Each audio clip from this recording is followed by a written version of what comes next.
என்ன நான் கொஞ்சம் குண்டான மாதிரி இருக்கு. வெயிட் ஏறி இருப்பனோ? ஐயோ 50 கிலோ இருக்கே. போன மாசம் 48 தானே இருந்தேன். எப்படி 50 ஆனே? ஐயோ இனிமே டயட் பிளான் பண்ணும்பா. ஏதாவது பண்ணி ஸ்ட்ரிக்ட்டா ஃபாலோ பண்ணி வெயிட்ட குறைச்சிடணும். ஓகேவா? ஓகே. என்னம்மா கிளம்பிட்டியா?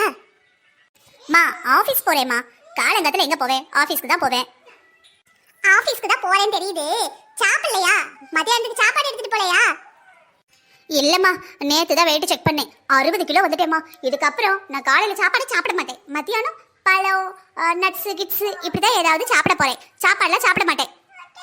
சொன்ன கேட்க மாட்டேங்க. என்னத்தை தான் டயட் இருக்க போறியோ? இந்த வயசு காலத்துல இந்த பிள்ளை வெயிட் இல்லாம எப்ப வெயிட் இருக்க போறேன்? டயட் இருக்க போறேன், அப்படி இருக்க போறேன், இப்படி இருக்க போறேங்க. கடைசி என்ன ஆக போகுதுன்னு பாரு. தலைமுடியெல்லாம் வெள்ளையாயிரும், தோல்லாம் சுருக்கம் விழுந்துரும். சொன்னா எங்க கேட்க போறேன்? மா நீங்க தான் விவரமே புரியாம பேசுறீங்க. இப்பெல்லாம் எல்லாரும் எவ்வளவு ஸ்லிம்மா நீட்டா அழகா ஹேண்ட்ஸமா இருக்காங்க தெரியுமா? பாரு வயிறு கூட எனக்கு குண்டா இருக்கு. கண்ணத்துல கூட 2 கடத்தி சதை போட்டுடுச்சுமா. இப்ப நிப்பாட்டல அப்புறம் ரொம்ப கஷ்டமாயிரும். அப்புறம் வெயிட் ஏறிடுச்சு நான் அந்த கவலையில இன்னும் வீங்கிடுவேன். அவங்க அம்மாட்ட பேசிட்டு அனு ஆபீஸ்க்கு கிளம்பிட்டா. அனு இன்னும் முடியலையா? சாப்பிட போலாமா? பாரு 1:30 ஆயிடுச்சு. இதோ ஒரே ஒரு 2 நிமிஷம் அப்லோட் ஆயிட்டு இருக்கு. முடிஞ்சன வரேன். வாடி போலாம். என்னடி வெறும் பழத்தை கட் பண்ணிட்டு உட்காந்துருக்க? லஞ்ச் எடுத்துட்டு வரலையா? மறந்துட்டியா? இல்லப்பா வெயிட் கூடிட்டேன். அதான் சாப்பாடு கொஞ்சம் ஸ்கிப் பண்ணிட்டு பழம் சாப்பிடலாம்னு நினைச்சு பழம் எடுத்துட்டு வந்தேன். வீட்டுக்கு போக 6 மணி ஆகும். அது வரைக்கும் உனக்கு பசிக்காதா? என்ன பண்றது, வெயிட் அதிகமாயிடுச்சு, வயிறு பெருசாயிடுச்சு, பார்க்கவே ஒரு மாதிரி இருக்குடி. கான்ஃபிடென்ட்டாவே இல்லை. அதான் எப்படியாவது அட்ஜஸ்ட் பண்ணி ஒரு 2-3 மாசத்துல கொஞ்சம் மட்டும் குறைச்சிடணும். சரிடி கொஞ்சமா பொரி எடுத்துக்க. நீ ஏன் தான் அப்படி நினைக்கிறியோ? உன் வயிறெல்லாம் அந்த அளவுக்கு பெருசாகல. எப்போ மாதிரி நார்மலா தான் இருக்க. உனக்கு தான் அப்படி தோணுது போல. அது மட்டும் இல்லாம உன் முக வாட்டத்துக்கு நீ கொஞ்சம் பூஸ்னாப்ல இருந்தா தான் அழகா இருப்ப. ஏய் நானே கஷ்டப்பட்டு ஃபாலோ பண்ணிட்டு இருக்கேன். சும்மா இரண்டி. என்ன சொன்னு முன்னாடி இருந்ததை விட இப்ப கொஞ்சம் குண்டான மாதிரி தெரியுது. எக்ஸசைஸ்லாம் பண்றது இல்லையா? சாப்பாடுலாம் பார்த்து சாப்பிடுப்பா. ஆயில்லாம் கம்மி பண்ணு. ராமி ஃபர்ஸ்ட் நீ ஒன்ன பாரு சரியா? ஆனும் எப்பவும் இருக்கிற மாதிரி தான் இருக்கா. அது ஒன்றும் குண்டா இல்லை. உன் கணக்கு தான் அப்படி தெரியும் போல.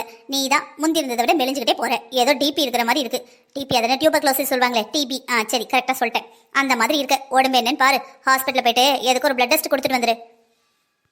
பார்வதிக்கு நல்லாவே தெரிஞ்சது அணுவை ஏதாவது நோஸ்கட் பண்ணும், இன்னும் அவளை ஏதாவது பண்ணுன்ட்டு தான் அவ ராமி வந்து பேசினானு. அதனால நல்லாவே நோஸ்கட் பண்ணி அனுப்பிட்டா. நான் சொன்னேன்ல இப்ப குண்டா இருக்கேன்னு. நீயும் எங்க அம்மா வந்தா நம்பவே மாட்டேன்ட்டீங்க. இப்ப பாரு ராமி வேற சொல்லிட்டு போறா. அவளுக்கு எப்படி தெரியும் நான் குண்டானது? தெரிய போய் தானே சொல்றா. எப்படியாவது 3-4 மாசத்துல வெயிட்ட குறைச்சே தீரணும்.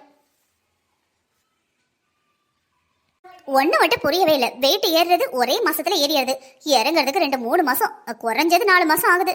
என்ன பண்றதுனே தெரியலையே. என்னடி ஒரு வழியா உடம்ப குறைச்சிட்ட போல? ரொம்ப மெலிஞ்சு போயிருந்த மாதிரி இருக்கு. ஆனா என்ன ரொம்ப டயர்டா சோகமா இருந்த மாதிரி இருக்கிற. அப்பா ஒரு வழியா நான் மெலிஞ்சிருக்கேன் நீ சொல்லிட்டேன். இப்பதான் நிம்மதியா இருக்கு. நான் ஒன்னும் டயர்டா இல்ல, மெலிஞ்சிருக்கேன்னு சொல்றேன்ல அதான் உனக்கு அப்படி இருக்கு.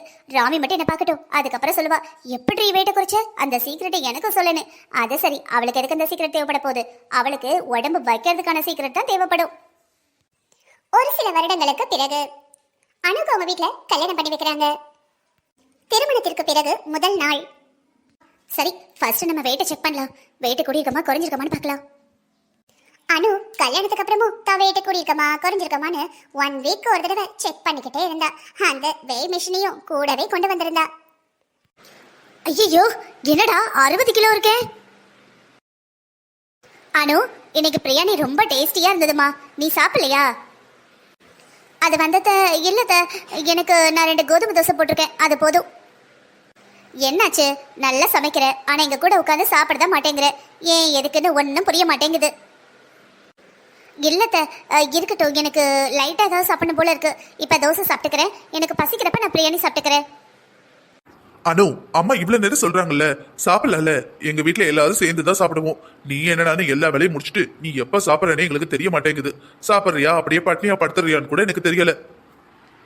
இல்லங்க நான் பசிக்கிறப்ப சாப்பிட்டுக்கிறேன். ப்ளீஸ் ஃபோர்ஸ் பண்ணாதீங்க. உன் பொண்டாட்டிட்ட அப்ப வந்து சொல்லிட்டேன், சொன்ன பேச்சு கேட்கவே மாட்டேங்கிறா.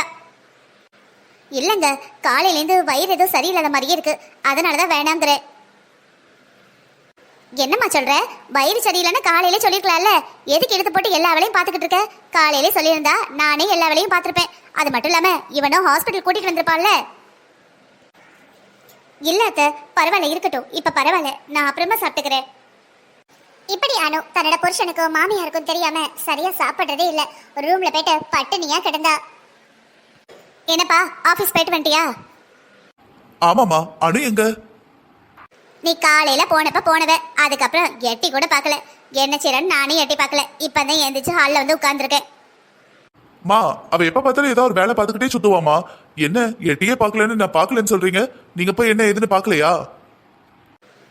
இல்லடா, அவ ரெஸ்ட் எடுப்பான்னு நினைச்சேன். அது மட்டும் இல்லாம ஒரே மழையா இருக்கா, எங்க போய் பார்க்க. குளிரா இருக்குன்னு அம்மா கட்டில படுத்தேன், அப்படியே தூங்கிட்டேன். இப்பதான் கண் முழிச்சேன். அனு, அனு, அம்மா இங்க வாங்களே. இவ எழுந்துக்க மாட்டேங்கிறா, எனக்கு பயமா இருக்கு. ஏமா இவ்வளவு சொல்றியே, முன்னாடி என்ன ஒரு வார்த்தை சொல்லிருக்கலாம்லாமா? இப்படி ஒரு மருமகா குண்டா இருக்கான்னு, சாப்பிடாம கிடக்கா, பட்டினியா கிடக்கான்னு சொல்லிருக்கலாம்லாமா? ஒரு வார்த்தை. எங்க வீட்டுக்கு எத்தனை இடம் வந்துட்டு போற, நீ மட்டும் நல்ல வயிறு முட்டை வாய் முட்டை தின்னுட்டு தானே போற. இதை ஒரு வார்த்தை சொல்றதுக்கு என்ன? இல்ல ஆண்டி, அது வந்து இது இவ்வளவு சீரியஸா போகும் நான் நினைக்கவே இல்லை ஆண்டி. எவ்வளவு சொன்னாலும் அவ புரிஞ்சுக்கவே இல்லை. நான் குண்டாயிட்டேன், வயிறு பெருசாயிட்டு, வெயிட்டு கூட்டிட்டேன், உளறிக்கிட்டே இருந்தா. நான் சும்மா சொல்றா, எப்படி பட்டினியா கிடக்க முடியும்னு நினைச்சேன். பார்த்தா கொலை பட்டினியில கிடந்திருக்கா. அனோ, நீ படிச்ச போடு நினைச்சேன். இப்படி பண்ணுவேன்னு எதிர்பார்க்கவே இல்லம்மா. வெயிட் கூடுனா அதுக்கு பேர் குண்டுன்னு அர்த்தம் கிடையாது. தெரியுமா தெரியாதா? சரிவிகித உணவு, சத்துள்ள உணவு, இதெல்லாம் கேள்விப்பட்டதே இல்லையா? ஏண்டி, நான் எவ்வளவு வெயிட் தெரியுமா? எவ்வளவு வெயிட்? 70 கிலோ. பார்த்தா அப்படி தெரியுதா? 70 கிலோவா? ஆமா. ஆனா ஒன்ன மட்டும் யாரும் குண்டு, வெயிட் ஜாஸ்தி, தொப்பைன்னு சொல்றதே இல்லை. ஏன்னா நான் அனாவசியமா யாருக்கிட்டையும் என்னோட வெயிட்ட சொல்றதும் இல்ல, நான் குண்டா இருக்கேன்னு புலம்புறதும் இல்ல. இந்த உலகத்துல ஒரு சில பேர் இருக்காங்க, தானும் சந்தோஷமா இருக்க மாட்டாங்க, மத்தவங்களையும் சந்தோஷமா இருக்க விட மாட்டாங்க. நீ குண்டு, ஐயோ நான் குண்டா இருக்கனே, நான் இவ்வளவு வயிறு பெருசா இருக்கே, நான் அப்படி இருக்கனே இப்படி இருக்கனேன்னு நம்மளே குறை சொல்லிக்கிட்டு இருந்தா கூட சமுதாயத்துல இருக்கிறவங்க இன்னும் அதை சொல்லி நம்மளை ஹர்ட் பண்ணி என்ஜாய் பண்ணுவாங்க. புரியுதா? நீ எல்லார்கிட்டையும் போயிட்டு நான் குண்டா இருக்கேன், வெயிட்ட குறைக்கணும்னு உன்னை பார்த்த உடனே அவங்களும் பேச டாபிக்கே கிடைக்காம அதையே பேசி உன்னை பாரு இப்ப டிப்ரெஷன்ல கொண்டு வந்து தள்ளிட்டாங்க. வயிறெல்லாம் புண்ணா போயிடுச்சான். இப்ப நீ நல்லா சாப்பிடணும்னு நினைச்சா கூட தேர்றதுக்கு 2-3 மாசம் ஆகுமா. என்ன பண்ண போறியோ போ. எவ்வளவு நாளும் பட்டினி கிடந்த மாதிரி இன்னும் ஜூஸா குடிச்சிட்டு கேட. எனக்கு என்ன? ஆமாம்மா, சாப்பிடாம இருந்தா முடியெல்லாம் நரைச்சு போகும், தோலெல்லாம் சுருங்கி போகும். இப்ப கூட பாரு, டாக்டர் வந்து குடலெல்லாம் அவிஞ்சு போச்சு, இதுக்கப்புறம் நல்லா சாப்பிட்டா கூட ரொம்ப கஷ்டம், கொஞ்ச நாளைக்கு ஜூஸ் மட்டும் தான் கொடுங்க, அதுவும் வயிறு வலிக்குன்னா கொஞ்சம் கொஞ்சமா கொடுங்கன்னு இருக்காங்க. இதெல்லாம் தேவையாமா? அப்புறம் உடம்புல இருக்கிற ஒவ்வொரு பாட்டா போயிடும். அதுக்கப்புறம் என்ன பண்ணுவேன்? உடம்பு ஆரோக்கியம் தான் முக்கியம். குண்டா இருக்கும், ஒல்லியா இருக்கும், கருப்பா இருக்கும், சிவப்பா இருக்கும், குட்டையா இருக்கும், நெட்டையா இருக்கும், இதெல்லாம் இயற்கையா அமையறதுமா. ஹெல்த்தியா இருக்கமா, அதை மட்டும் பாருங்க. சாரி அத்தை, இனிமே நான் குண்டா இருக்கேன், ஒல்லியா இருக்கேன்னு பேசவே மாட்டேன். நல்ல சத்தா சாப்பிட்டு ஆரோக்கியமா இருப்பேன். மக்களே, இந்த வீடியோ உங்களுக்கு பிடிச்சிருந்ததுன்னா மறக்காம லைக் பண்ணுங்க. வீடியோ எப்படி இருக்குன்னு கமெண்ட் பண்ணுங்க. இது வரைக்கும் நம்ம சேனல் நீங்க சப்ஸ்கிரைப் பண்ணலனா சேனலை சப்ஸ்கிரைப் பண்ணி சப்போர்ட் பண்ணுங்க.